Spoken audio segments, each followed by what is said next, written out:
Avant de débuter les explications techniques, je voulais vous communiquer des tarifs concernant l'activité golfique. Donc tout d'abord, pour le matériel, une demi-série coûtera moins de 200 €, donc à peu près l'équivalent d'une raquette de tennis. La licence pour l'année de janvier à décembre sera de 46 € pour l'année. Ensuite, l'accès au parcours qu'on appelle aussi Green Fee, alors qui est valable soit pour un tour, donc pour 9 trous ou pour 18 trous, ou aussi parfois pour la journée, est de entre 30 et 45 €. Et pour l'école de golf, donc pour les juniors, l'abonnement à l'année est aux alentours de 200 € pour un accès chaque semaine sur des séances de 2 heures, du mois de septembre au mois de juin. Alors l'apprentissage du golf démarre par la prise en main du club, qui est en fait très important, qui va être le point de départ de l'apprentissage technique. Alors cette prise en main, elle est très délicate, ce n'est pas une pression très importante qu'on va exercer sur le grip.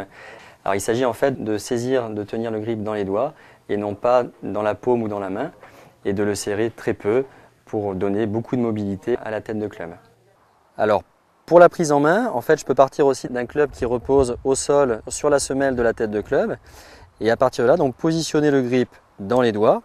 Ensuite je referme la main gauche, et là je peux voir apparaître le dos de la main gauche, au moins deux têtes de phalange au niveau de la main gauche. Et par la suite, donc, je place la main droite, toujours dans les doigts aussi, et avec une paume qui va venir recouvrir et s'emboîter comme ça sur le pouce gauche. Et là, je vais essayer d'exercer un peu de pression entre la paume et le pouce, de manière à bien relier les deux mains ensemble.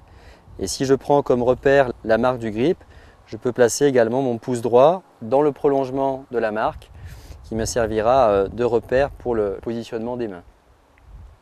Alors, il y a différentes manières de lier les mains ensemble. En fait, il y en a trois. Le grip baseball, où les deux mains sont simplement jointes, collées. Ensuite, on a un grip interlocking qui intègre en fait un croisement des doigts, de l'index et de l'auriculaire. Assez simple au début pour un joueur débutant, comme l'est aussi le grip baseball.